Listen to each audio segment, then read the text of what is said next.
कहानी का शीर्षक है वो जलेबियाँ।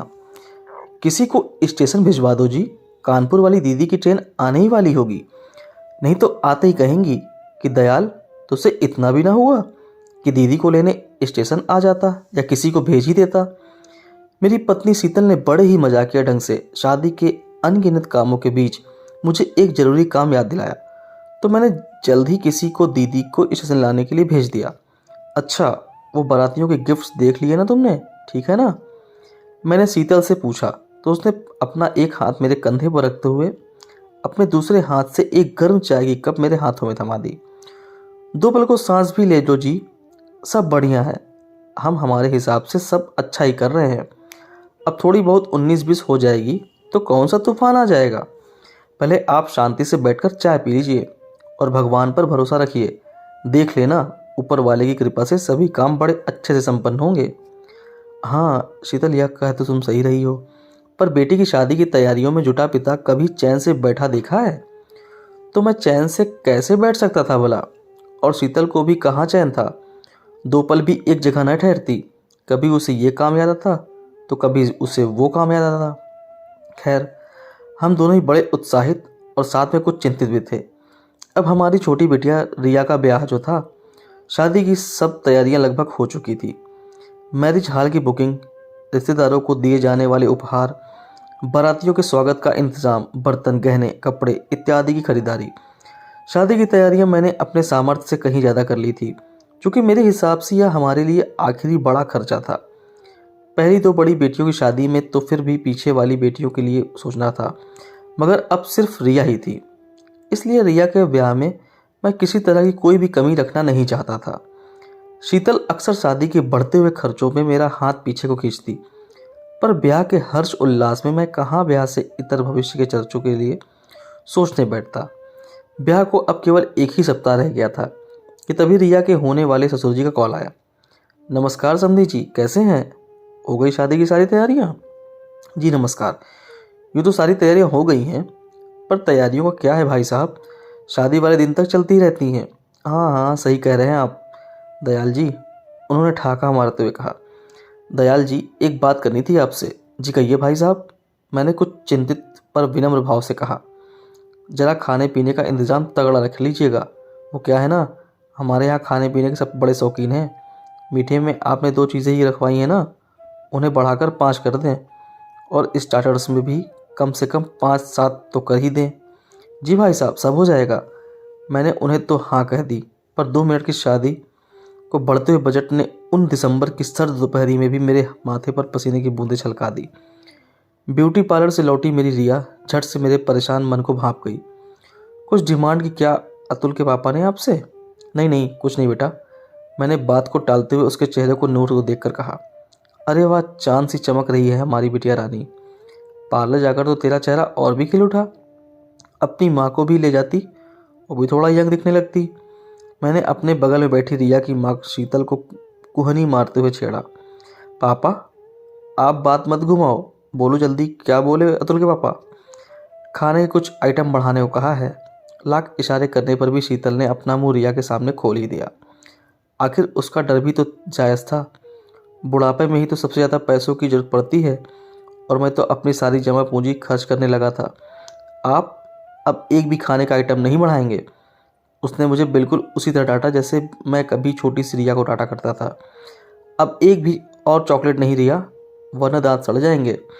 आपकी बेटी नौकरी करती है पापा, और अतुल भी इन सब बातों के खिलाफ हैं। मुझे दहेज लेने वालों के यहाँ नहीं जाना पापा। आप ही तो कहते हो कि दहेज बहुत बुरी प्रथा है, फिर आप ही आज इस बात का समर्थन करने लगे। नहीं बेटा, यह सब दहेज नहीं होता। उन्होंने तो दहेज की बात ही नहीं की। तू इन सब बातों पर मत पड़, अंदर जा, जाकर अपना लहंगा देख कर आ। मैं अभी अभी तेरी माँ के साथ जाकर लाया हूँ, बिल्कुल तेरे मन मुताबिक है, जरी वाला सुनहरा और सुर्ख लाल। रिया मुँह बनाती हुई अपने कमरे में चली गई। मैं रिया को गुस्सा समझ रहा था, पर अतुल जैसा लड़का मिलना आसान भी तो नहीं था। बेहद सभ्य, पढ़ा लिखा, सुलझा हुआ। पहली मुलाकात में ही उसने साफ कर दिया था कि वह सिर्फ रिया को चाहता है और कुछ भी नहीं। दहेज जैसी बातों से तो वो कोसों दूर है। वैसे अतुल के पापा ने भी ऐसी कोई बड़ी मांग नहीं की थी। बारातियों का अच्छा स्वागत, उनके उपहार, ये सब थोड़ा दहेज होता है। हाँ, उन्होंने इतना ज़रूर कहा था कि बस शादी ऐसी होनी चाहिए कि उनकी नाक ऊंची बनी रहे। अब इसका अर्थ आप जो चाहें निकाल सकते हैं। खैर, मुझे मेरे ईश्वर पर पूरा भरोसा था। मुझे पता था कि पिछली 2 बेटियों की शादी की तरह या तीसरी शादी भी मैं बड़े अच्छे संपन्न कर लूँगा। 3-3 बेटियां हैं, कैसे ब्याहेंगी? 3 लड़कियों के बाप हो, जरा 4 पैसे बचाकर चला करो। इस तरह के ताने लंबे समय से सुनता रहा था मैं, पर कभी भी इस तरह की बातों को दिल पर नहीं लिया। पर आज थोड़ा परेशान था। मेरे दोनों बड़े दामाद मदद के लिए तैयार थे।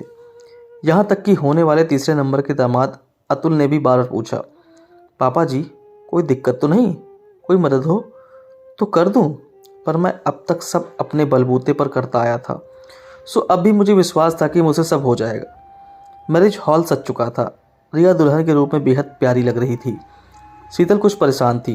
वो बार बार एक एक जगह जाकर सारे इंतजामों को देखकर तसल्ली कर रही थी। मैं तमाम कामों के बीच मीठे के आइटम बढ़वाना और स्टार्टर्स बढ़वाना भूल गया था। बारात को समय था और मेरे मेहमान शादी की तैयारी देखकर खुश हो रहे थे। वाह, एक अध्यापक भी इतने ठाट बाट से 3 बेटियों का ब्याह कर सकता है भला? आप पर भगवान की बड़ी कृपा है दयाल जी, मेरे स्कूल की एक अध्यापिका जी ने मुझसे कहा। सही बात कह रही हैं मैडम आप। दयाल जी का जैसा नाम है वैसा ही काम है। कभी भी ये कंजूसी नहीं करते। इन्होंने न जाने कितने ही गरीब बच्चों की फीस कितनी ही बार जमा की है। सच ही तो है, कर्म लौट कर आता है। बस ये सब आपके उन्हीं अच्छे कर्मों का नतीजा है दयाल जी। इस बार स्कूल के प्रिंसिपल साहब मेरी तारीफ कर रहे थे। देखते देखते बैंड बाजे के साथ बारात आ गई। स्वागत सत्कार के बाद जैसे ही स्टार्टर शुरू हुआ, मुझसे तुरंत समधी जी की बात याद आ गई। दयाल जी, खाने पीने का विशेष इंतजाम कर लीजिएगा और स्टार्टर्स मीठे में आइटम बढ़ा दीजिएगा। अब एक बार फिर सर्द हवा मेरे माथे पर पसीने की बूंदें छलकी। बारात आने से पहले सब एक बार ठीक से चेक कर तो ले दयाल, क्योंकि लाख ध्यान से एक एक काम करो, पर शादी के कामों में कुछ न कुछ जरूरी काम छूट ही जाते हैं। कानपुर वाली दीदी ने अभी अभी मेरे कानों में अपने यह अनुभवी शब्द डाले थे, पर तब क्यों मुझसे यह जरूरी काम याद न आया? अब इतनी जल्दी क्या करूं? हैरान परेशान सा कुछ सोच ही रहा था कि मैं अपने सामने यह सब देखकर दंग रह गया कि मेहमानों को 20 स्टार्टर्स परोसे जा रहे थे। मैं यह सब देखकर बड़ा अचंभित था। मैं भागा भागा कैटरिंग वाले के पास गया तो वह करीबन 10 तरह की मिठाइयों का स्टॉल लगवा रहा था। मैंने तत्काल उसे रोका। नहीं भाई नहीं, बस 4 मिठाइयाँ रखो, मेरा इतना बजट नहीं। बहुत बजट है सर आपका। नीली शर्ट में दुबला पतला सा हैंडसम सा लड़का यह कहते हुए मेरे पैर छूने को हुआ तो मैं कुछ पीछे हटता सा बरबस उसे पूछ बैठा, आप कौन? आपका वही जलेबी वाला नील, जो फीस के बदले हमेशा आपको अपने पापा की दुकान की रस में डूबी वो जलेबियां दे जाता था। शायद आप भूल गए होंगे सर, पर आप अपने इस पुराने स्टूडेंट को, पर मुझे आपके अपने ऊपर की हुई एक एक कृपा याद है। आप ना होते तो मैं कैसे आगे बढ़ पाता? मैं उसका चेहरा उस छोटे से जलेबी वाले नील से मिलाने लगा तो जैसे सालों बाद उसकी वो चाशनी में डूबी जलेबियां का स्वाद फिर से मेरे मुंह में घुल गया। आप जो कहें उसका स्टॉल लग जाएगा सर। आप जितने चाहें उतने पैसे दे देना सर। होटल के इस छोटे से मालिक यानी मेरे लिए सिर्फ आपका आशीर्वाद ही काफ़ी होगा। जैसे कभी स्कूल फीस के बदले आपके लिए मेरी लाई वो जलेबियां ही काफ़ी हुआ करती थी। नील की बात सुनकर बरबस मेरी आंखें सजल हो उठी और फिर से मेरे कानों में कानपुर वाली बड़ी दीदी की कही एक और अनुभवी बात आकर ठहर गई। दयाल, शादी ब्याह में देने वाले बंद लिफाफे वाला गुप्त व्यवहार हो या जीवन में किया जाने वाला खुला व्यवहार, एक दिन वापस जरूर आता है।